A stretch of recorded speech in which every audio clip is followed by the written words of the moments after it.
الحمد للہ رب العالمین والصلاة والسلام علی سید الانبیاء والمرسلین وعلی آلہ واصحابہ اجمعین۔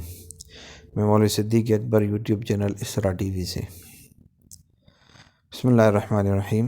نمبر 1، جنگ کے تمام مصارف بھی مسلمانوں کے ذمہ ہوتے ہیں، کیونکہ جہاں وہ حکمران ہوں اس ملک اور باشندگان ملک کا تحفظ مسلمانوں پر فرض ہوتا ہے، اور اس کے لیے اقدامی یا دفاعی جو جد و جہد بھی کی جائے اصلاح شریعت میں وہ جہاد کہلاتی ہے۔ جہاد مسلمانوں پر فرض ہے، بس جس طرح نماز، زکوٰۃ یا حج وغیرہ کی تمام ذمہ داریاں مسلمانوں پر ہیں، ایسے ہی سلسلہ جہاد کی تمام ذمہ داریاں بھی مسلمانوں پر ہیں۔ غیر مسلموں پر جنگ کے مصارف ایک فریضے کے طور پر نہیں، تعاون اور امداد باہمی کے طور پر عائد ہو سکتے ہیں۔ اگر وہ ان کی ادائیگی سے انکار کر دیں تو اسلامی حکومت کی غدار یا باغی نہیں قرار دیے جا سکتے۔ نمبر 2، مسلمانوں کے پاس اگر مویشی یعنی گائے، بیل، بکریاں، دمبے، بھیڑ، اونٹ اور گھوڑے ہوں تو ان پر بھی زکوٰۃ فرض ہوتی ہے، جس کی خاص صورتیں کتب فقہ میں تفصیل سے بیان کی گئی ہیں۔ یہ زکوٰۃ غیر مسلموں پر واجب نہیں ہے۔ نمبر 3، مسلمانوں کے ہر نفر پر بشرط نصاب رمضان شریف گزرنے پر صدقہ فطر اور بقر عید کے موقع پر قربانی بھی واجب ہوتی ہے۔ نمبر 4، خاص صورتوں میں مثلاً روزہ رمضان توڑ دینے پر یا قسم کھا کر اس کی خلاف ورزی کی صورت میں کفارہ واجب ہوتا ہے۔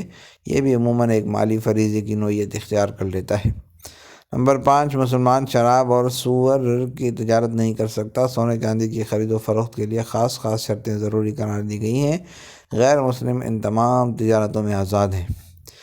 نمبر 6، صاحب استطاعت مسلمانوں پر حج بھی فرض ہوتا ہے، جس کی ادائیگی میں ہزاروں روپیہ خرچ ہوتے ہیں۔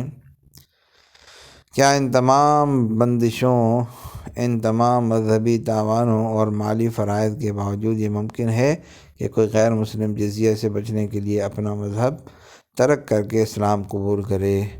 سبحانک ھذا بہتان عظیم۔ مولانا سید محمد میاں صاحب، جمعیت علماء ہند، دہلی۔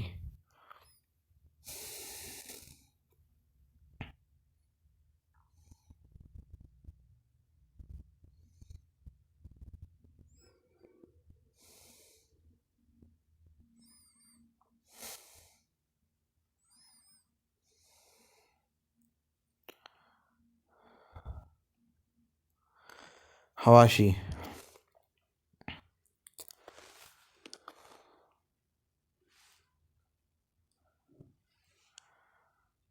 صلی اللہ تعالیٰ علی حبیب سیدنا محمد وعلی آلہ وصحبہ اجمعین برحمتک یا ارحم الراحمین۔